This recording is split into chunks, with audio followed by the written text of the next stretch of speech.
Most of my life has been spent in self-imposed solitary confinement. I heard actor Lynn Redgrave talk about her theatrical life in a recent podcast and an interview, and she said it was her habit all of her life as an actor to be observant of other people's behavior. And when she sees something that's interesting, she puts that memory into her magpie nest.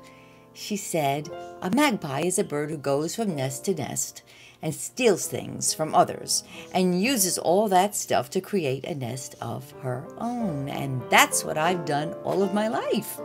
I didn't realize that's what I was doing, but now there's a way for me to do the same thing with other people's families.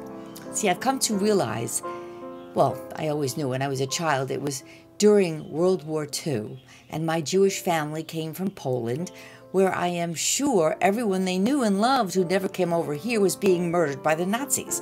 So, of course, there was not much English talking in my house at all, because now, and I really never thought about this before, I see that they couldn't talk about such things in front of me.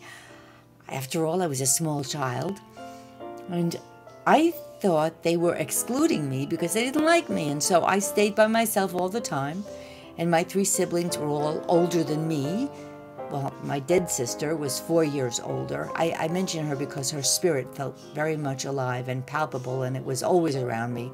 She was the cause of my dread of going to sleep every night, because for years and years my mother told me at a funeral for someone else in the family, when I questioned the little grave with our family name on the headstone, Roberta, that she died. My mother said she died at 4 years of age, that she went to sleep one night and never woke up.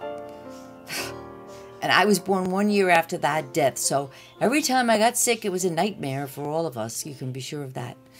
My brother was 8 years older than me, and he was out of the house and away with his friends all the time. He had nothing really to do with me. And my sister was 12 years older, and at the time when I was sick, she was taken away and locked up in Rockland State Hospital, where at that time it was their custom to use lobotomy as the treatment of choice.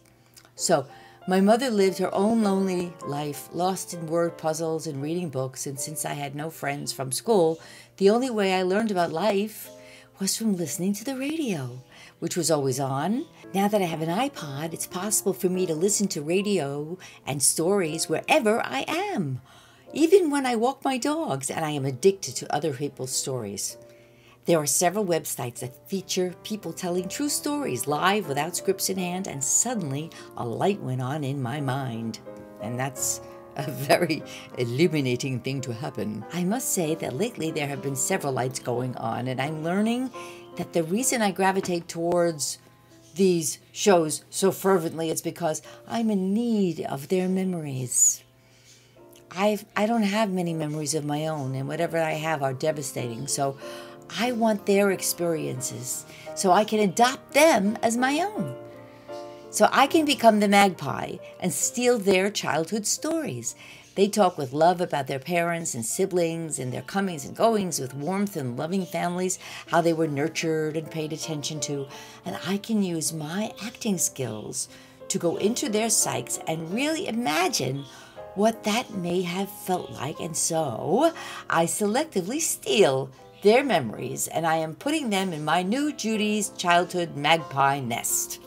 It's a very peaceful and wonderful healing process for me, and perhaps you could think about how you can heal your tattered lives by doing the same thing. So, you got a crappy life? Replace your crappy memories with someone else's less crappy memories. Be creative. That's right. Words of wisdom from Judy Stack.